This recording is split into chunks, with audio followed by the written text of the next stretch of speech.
Hello all. ఈ video వచ్చేసి మా చిన్న పాప పుట్టు వెంట్రుకలు ఇచ్చినప్పుడు వీడియో అనమాట. మేము మా ఊరికి దగ్గరలో ఉన్న కుదుప శ్రీ వెంకటేశ్వర స్వామి టెంపుల్లో ఇచ్చామన్నమాట. సో మార్నింగే బయలుదేరాము. అది ఒక కొండ మీద చూస్తున్నారు కదా, పైన శివాలయం ఉంటుంది, మధ్యలో ఆంజనేయ స్వామి టెంపుల్, కింద వెంకటేశ్వర స్వామి టెంపుల్ ఉంటుందన్నమాట.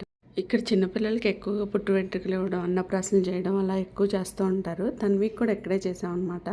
మా అమ్మ నాన్న పక్కనే కాబట్టి త్వరగా వచ్చేసారు, మాకంటే ముందే వచ్చేసి ఇక్కడ పాలు పొంగిచ్చిన తర్వాత పుట్టు వెంట్రుకలు తీయించాము. ఈ టెంపుల్ యొక్క ప్రత్యేకత ఏంటంటే ఎవ్రీ సాటర్డే ఇక్కడ అన్నదానం చేస్తారనమాట. ఎవరైనా చేయొచ్చు, కాకపోతే మనం ముందే బుక్ చేసుకోవాలి. అలా బుక్ చేసుకున్న ఒక 5-6 monthsకి అలా వస్తుంది అనమాట మన నేము. ఇక్కడ అంత కాంపిటీషన్ ఉంటుందన్నమాట అన్నదానానికి నేమ్ ఇవ్వాలంటే. మేము ఇలా మొక్కిచ్చేసిన తర్వాత పాలు పొంగలు చేసేసి పైకి వెళ్ళిపోయి దర్శనం చేసేసుకున్నాము. సో కిందకి వచ్చేసి అన్నదానం ఉందని చెప్పాను కదా, ఇంకా అక్కడ భోంచేసి బయలుదేరాం అనమాట.